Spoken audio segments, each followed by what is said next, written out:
Olá pessoal, aqui é o Eduardo, estou trazendo mais uma videoaula para vocês do Autodesk Maya. E como prometido, eu consegui colocar o Autodesk Maya 2012 no meu computador. Ele rodou tranquilo, só que ainda assim ele roda com alguns lags.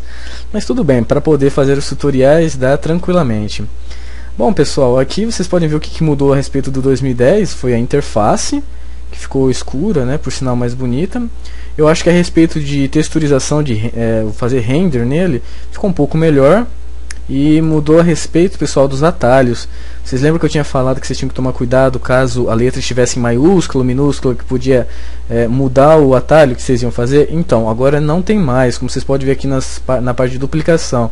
Ctrl mais D, Ctrl Shift mais D, Shift mais D, e não tem mais essa de estar maiúscula ou minúscula.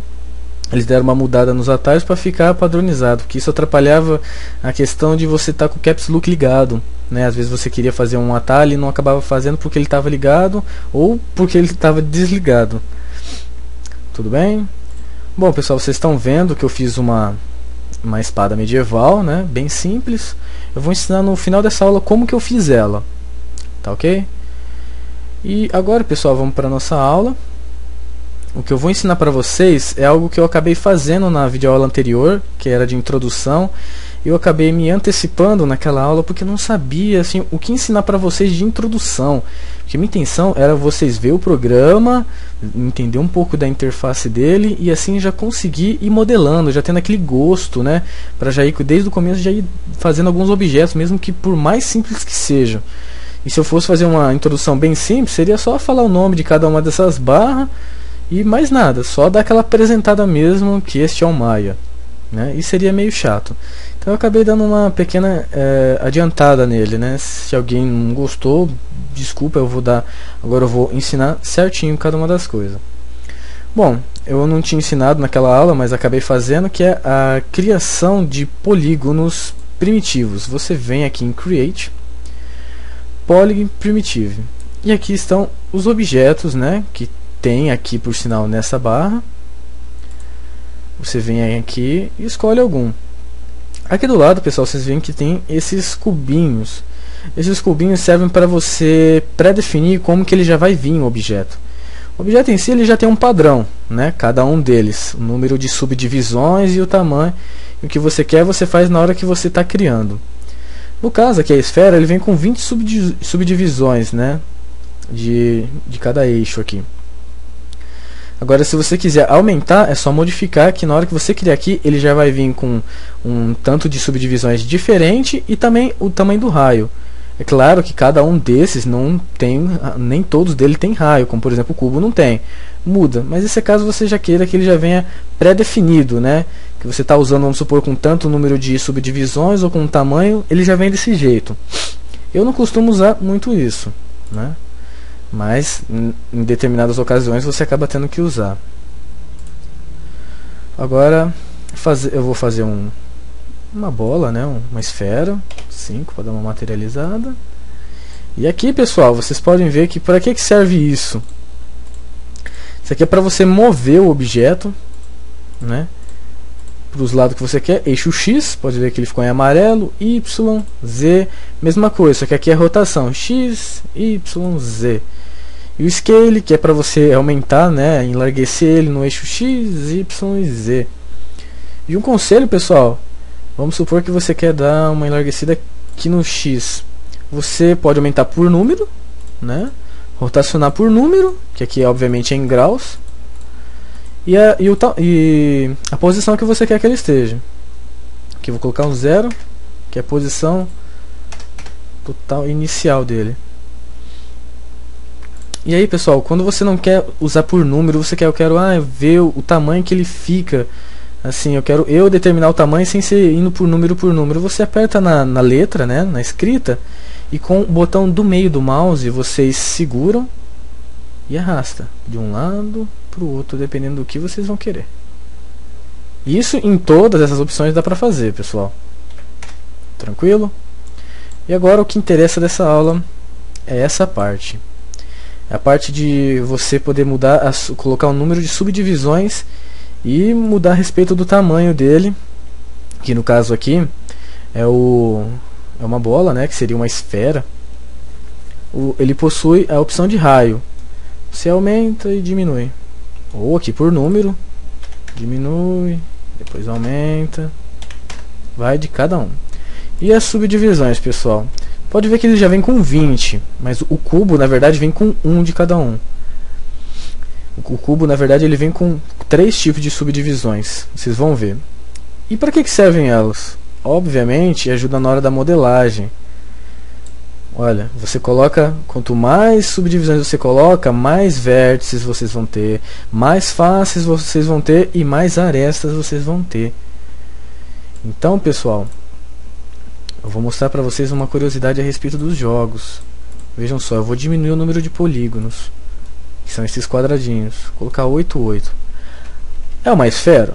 É, só que está muito particionada, muito quadrada, né? Como um colega meu disse, isso aqui parece mais o Kirby do Nintendo 64. Por que, pessoal, que os jogos eram muito quadrados? Por causa que a respeito de quanto mais polígonos vocês colocam, mais o processador e a placa de vídeo tem que ficar lendo e renderizando, texturizando. Então acaba se tornando mais pesado. E os videogames de antigamente não tinha tanta potência como os de hoje tem, né? Então eles tinham que acabar usando menos polígono, ficava aqueles jogos mais quadrados, né?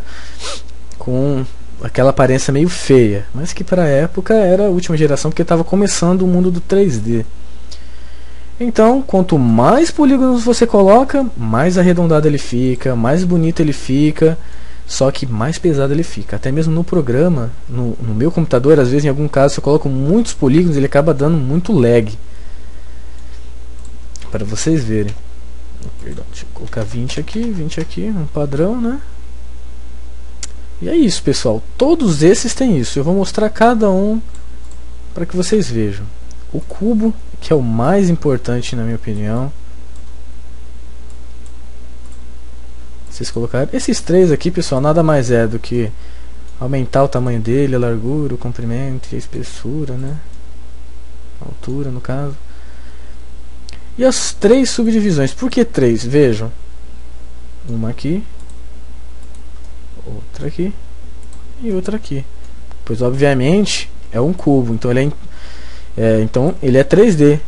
Ele tem 3 lados para você colocar subdivisões no eixo X, no eixo X, que é aqui, no eixo Y e no Z, né?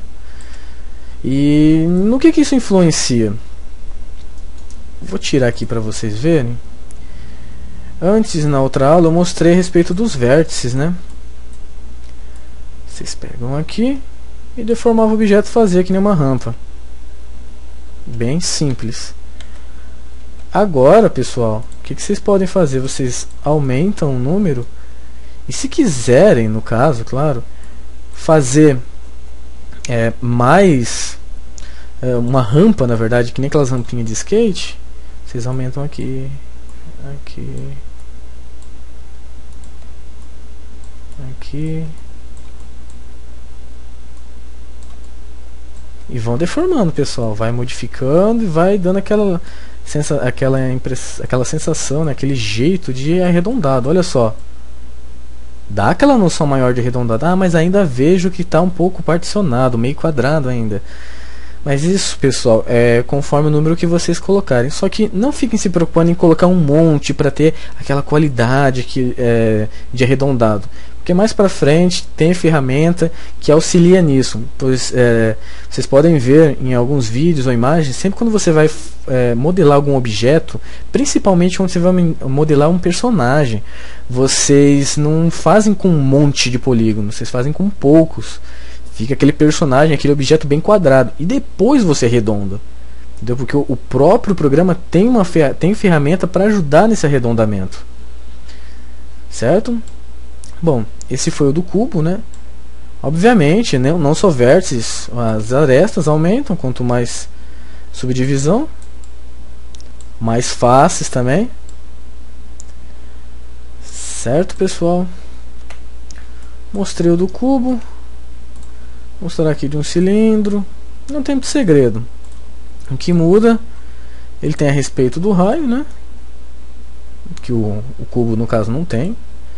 O tamanho dele, 3 subdivisões também, ele já vem com essas 20, que são essas daqui, porque senão ele não ia ser um cilindro, ele ia ser quase um triângulo, né? Meio que esticado.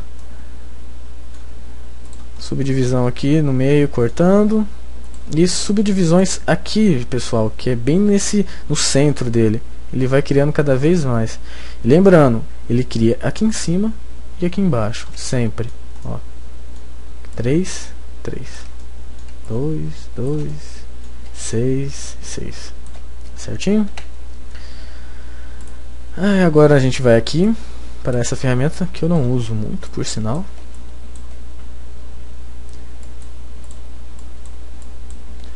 A respeito do raio, que é só da base, né? A altura dele, né? Subdivisão, aumenta e diminui. Subdivisão, aquelas que cortam ele ao meio, né? Essa subdivisão você pode ver que veio com 0, que é aqui de baixo. Vocês colocam uma, olha o que ele já faz. O que eu posso fazer usando isso? Vocês aproximando aqui, vocês podem ver que aqui bem no centro tem um vértice, que é o que liga todas essas linhas. Vocês afundando isso, pessoal, lembram uma casquinha de sorvete, né? E é isso que eu quero que vocês vejam, que coisas simples, vocês vão formando objetos. É pensando assim, criando, fazendo coisas bobas de começo, que vocês vão vendo, desenvolvendo melhor, para poder fazer objetos mais complexos. É assim que começa, pessoal. Agora o planar, né, que é plano, que é só isso aqui. Vocês não vão levantar ele, porque senão ele seria já um cubo. Ele eu usei, pessoal, para vocês terem ideia, para fazer uma caravela. Eu usei para fazer as velas do navio, né? Eu usei bastante subdivisão, e para poder dar aquela impressão de que o vento está batendo e dando aquela deformada, aquela estufada que dá na vela. Aqui no caso vocês podem ver, são as subdivisões normal. No caso ele só tem 2, porque ele é plano, né? Como uma folha de papel. Só 2 eixos ele tem praticamente. E a questão do tamanho dele, isso aqui normal, com a ferramenta Scale vocês fazem isso, né? Isso aqui que mais parece um bote salva-vida.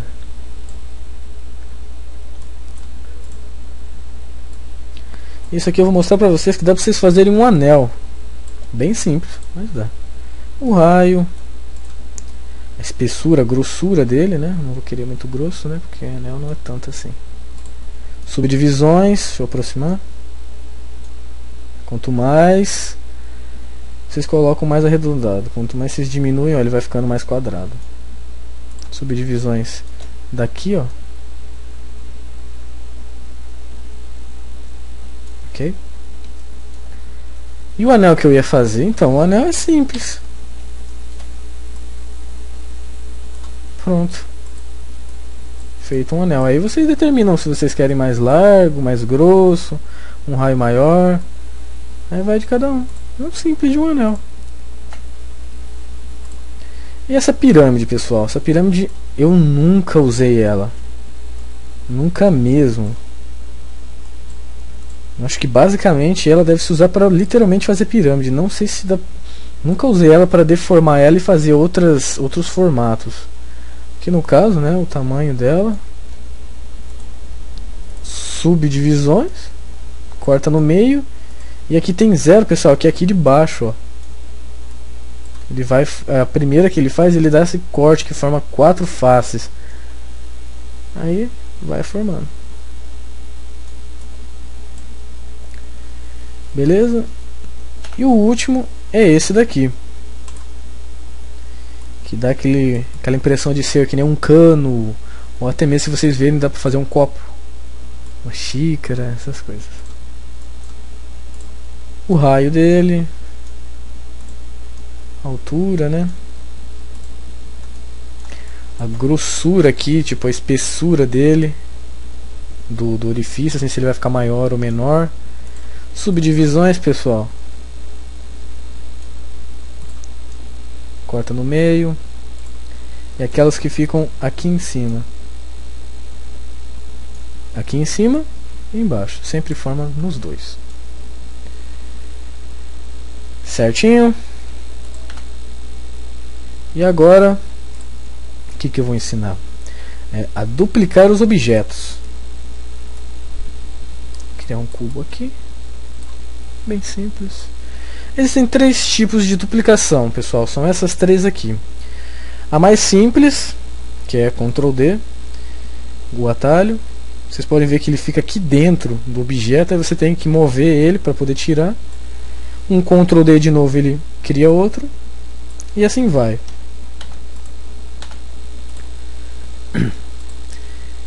A duplicação especial, pessoal. Perdão, eu cliquei no lugar errado. A duplicação especial, é bom vocês usarem essa ferramentinha aqui do lado, que é o quadradinho. Que para que serve? Você vai determinar o tamanho, a rotação e a posição em que o objeto duplicado se encontra referente ao original. No caso aqui, eu vou só dar exemplo. Aqui são 3, pessoal, porque é sempre referente ao eixo X, Y e Z. Aí no caso eu só vou mexer no X só para vocês verem como é que fica. Eu vou colocar um 7000 aqui e dar uma duplicação. Olha como é que ele fica.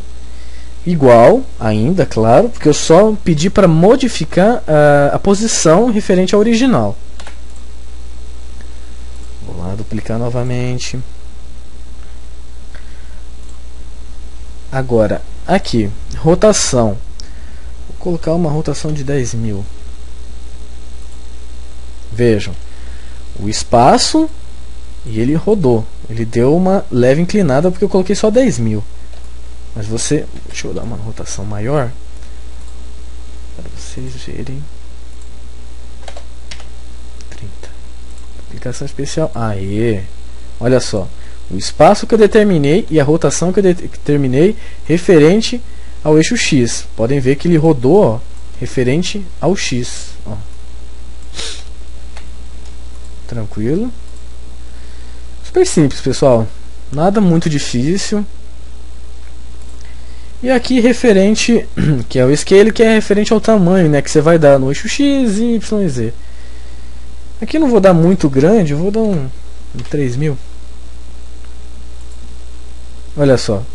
Aqui ele acabou grudando porque eu coloquei ele muito grande, mas vocês veem que ele está com a distância que eu dei, a rotação e o tamanho, né? Ele deu essa emendada porque eu coloquei ele muito grande no referente ao eixo X. Se eu colocasse referente a outro eixo, pessoal, vamos ver como é que fica. Vou colocar aqui. Vou colocar um 3. Aí. Aí como é que ele já fica. Que é o eixo Y, né? Certinho. E a última duplicação, que é essa daqui, que é o Shift D. Vocês selecionam o objeto, aplicam, né, essa duplicação e veja só, de começo ela parece uma duplicação normal, mas olha só, eu vou aumentar o tamanho dessa duplicação, dou um Shift D, né, que é o atalho dele. Olha só o que acontece, ele vai criando, vamos supor, é porque eu determinei que eu quero que aumente o tamanho e dê esse espaçamento aqui, esse espaço, né? Que seria, então, o que ele vai fazendo? Ele vai continuando isso. Ele não vai fazendo igual, ele vai sempre aumentando no tamanho que você quer e no espaço que você quer. Ó, mais um Shift D. Mais um. Isso aqui, pessoal, ajuda bastante em questão se for fazer, por exemplo, um degrau, né? Vários degraus, como por exemplo aqui. E vocês querem do mesmo tamanho? Claro, dá pra fazer, só você não alterar o tamanho dele. Dá uma duplicação aqui. Fazer uma escadinha bem simples. Shift D, Shift D, Shift D. Ou então, se vocês quiserem vários pilares, né, em posições sempre iguais e tamanhos, duplica, dá o espaço que vocês querem, Shift D, e vai indo. Quanto mais vocês apertam, mais ele vai duplicando. E o espaço e o tamanho que vocês definiram aqui, que vocês não aumentaram. Se vocês tivessem aumentado nesse segundo, aí ele ia aumentando nos outros, mas como eu não aumentei, ele só vai alterando, ele só vai criando com a mesma distância entre um e outro. Beleza, pessoal? Agora, para finalizar, né, o que eu tenho a ensinar nessa videoaula é a respeito de algo que eu tinha feito na aula anterior, mas não tinha ensinado muito bem, que é a respeito de combinar objetos e separar. Então eu vou fazer aqui um cubo, vou fazer uma câmerazinha bem vagabunda aqui.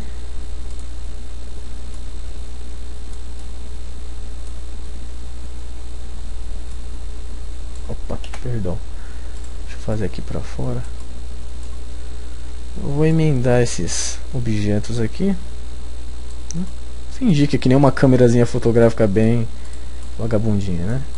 Só que vocês podem ver que eles estão grudados, mas ainda são objetos separados, pessoal. E como é que eu junto? Vocês selecionam os dois, ou fazendo essa seleção, ou simplesmente segurando o Shift e indo no objeto. Aí vocês vêm aqui em Match e combinem. Pronto, pessoal, é um objeto só agora. E muitas vezes quando vocês fazem essas combinações é quando eu disse que o pivot ele não fica no centro. Você pode ver que ele está no centro, mas ele está aqui embaixo. Eu quero que ele fique no centro do objeto mesmo. Edit, modifique, Center Pivot. Aí, ó, agora ele está no centro do objeto mesmo. Não é só no centro aqui no chão. Isso sempre acontece quando você combina, pessoal. Ah, mas agora eu quero separar eles, não gostei.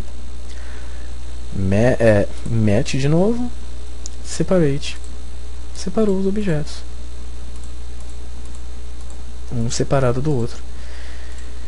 E pessoal, uma coisa que eu uso bastante às vezes, quando eu quero juntar os objetos, mas eu não quero combinar para não ter que depois separar, é quando você agrupa ele. Você usa um Ctrl, você obviamente seleciona os objetos que você quer, Ctrl G. Ah, ficou uma coisa só? Ficou, mas de forma temporária, olha só. Vou dar um Ctrl G de novo para vocês verem. O objeto não, o pivot não está alinhado. Centralizo, ele anda normal. É só para poder, por exemplo, arrastar os dois, rotacionar os dois juntos, né? Eu uso isso. Mas aí eu não vou ficar, mas eu não quero ficar com ele. Aí você tira essa seleção, simplesmente ele volta a ser separado. Diferente do Combine, que ele fica junto até você separar ele. Ok, pessoal? E só uma dicasinha final, né? Que não era nem para me falar agora, mas eu vou ensinar assim. É você movimentar o pivô, né? No caso aqui, ele não está centralizado. Por causa que eu separei eles, você centraliza. Perdão, sempre vou no lugar errado. Centralizou. Ah, mas eu não quero que ele fique aqui, o centro do pivô. Eu quero mudar porque eu vou rotacionar de outro jeito. Porque se vocês deixam o pivô bem no centro e vocês rotacionam, ele roda certinho, né? Exatamente do meio ele roda. Ele vai ser o centro, literalmente, de tudo. Tanto para enlarguecer o objeto, para rodar ele, rotacionar, ou para mover ele. Para vocês mudarem o pivot, pessoal, vocês clicam em Insert do teclado.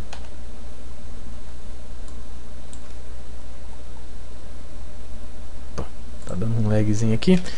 Aí, ó, você pode ver que ele está sem as pontas. Aí, ó, eu posso mover o pivô. E posso, lógico que eu cliquei aqui no meio, porque eu posso mexer para todo lado, mas se eu quiser usar o eixo para ficar mais preciso, deixa eu só dar um exemplo aqui, usar. Quero que ele fique aqui nesse canto. Beleza? Ah, e o que isso vai influenciar? Pessoal, em muita coisa. Olha só, você pode ver que o centro de rotação já não está mais no meio. A rotação ainda ficou igual porque eu deixei nesse meio aqui. Mas se eu mudasse e colocasse aqui embaixo, ó, olha como que ficaria. Tá vendo? E em questão de aumentar o tamanho, ó, ele não aumenta ele de baixo. Aumenta só um pouquinho porque eu não deixei bem para baixo, né? Aí, ó. Certinho, pessoal. Bom, o que eu tinha para ensinar nessa aula, eu já falei, agora eu vou ensinar vocês a fazer a espada que eu falei. Beleza?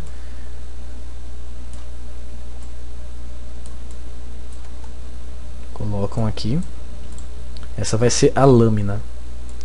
Vocês criam uma subdivisão só aqui no meio, nesse meio e aqui, perdão, aqui. Vocês pegam, seleciona esse e esse com o scale, vocês vão esticar. Já fizemos as lâminas dos lados. Seleciona o vértice aqui na ponta, o Move Tool, e aí puxamos. Pronto, a lâmina está feita, mas é lógico que eu vou editar ele, aumentar o tamanho e afinar ainda mais, né, o objeto, porque afinal uma espada ela não tem que ser grossa, tem que ser bem fininha. Isso. Deixa eu mover ela para cá.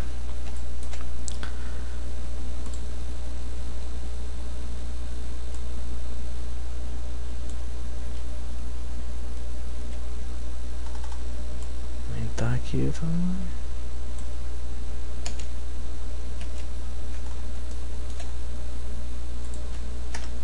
Para ficar bem centralizado. Do X do Y não precisava, né? Mas tudo bem.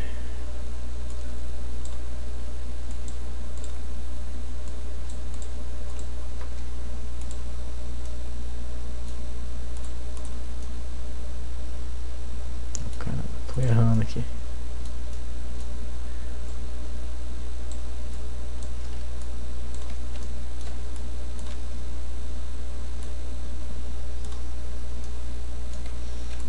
Diminui agora.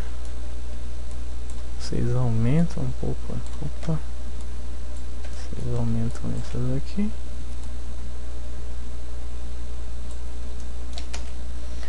Ver de cima assim é melhor para ficar mais proporcional.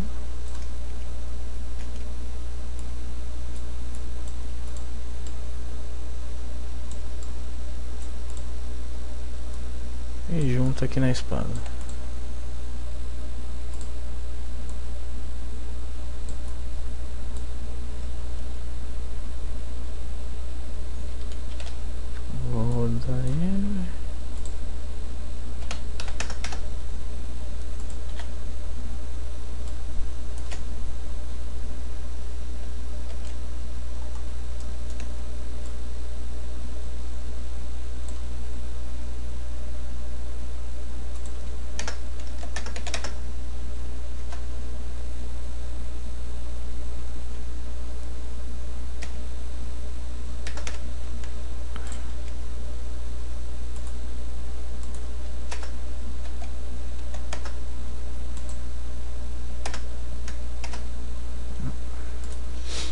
Fazendo isso aqui para dar aquela centralizada. Agora deixa eu tirar o objeto daqui.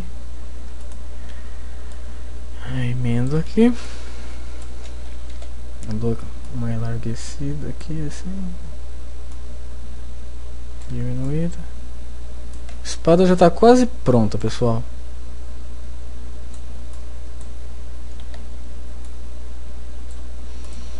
Preciso dar uma aumentada aqui nesse tamanho.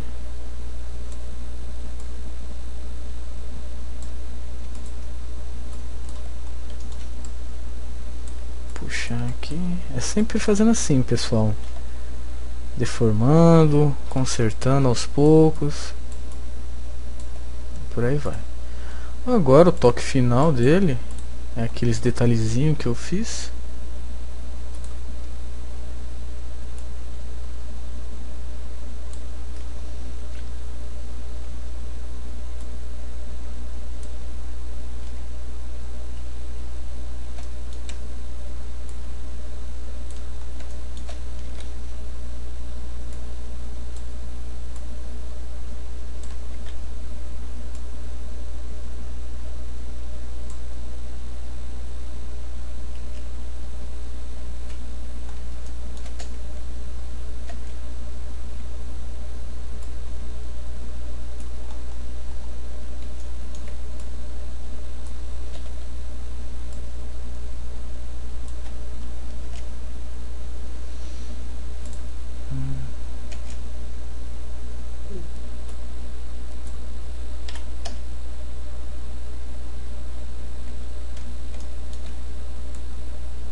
agora.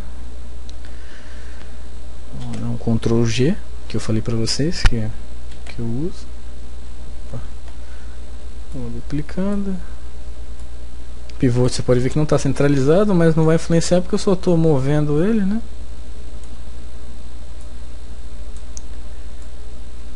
E aqui a gente aumenta o tamanho.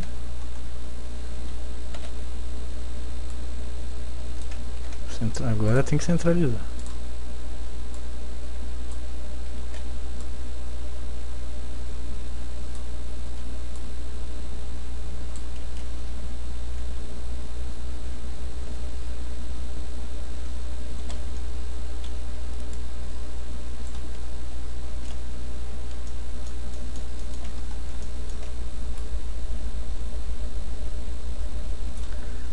E pronto, né? Opa, eu acabei tirando daqui. Ctrl G, centralizar.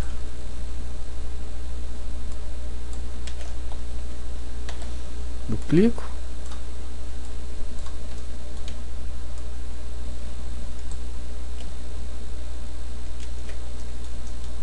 Posiciona aqui primeiro.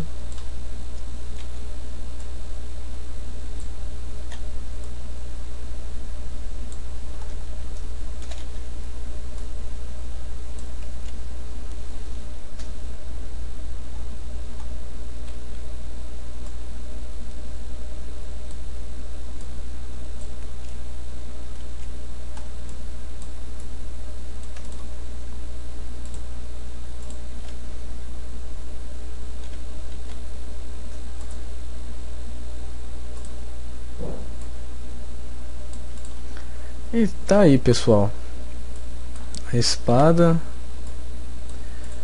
Deixa eu dar uma alongada aqui nela, que ela tá muito curta, tá parecendo mais uma adaga.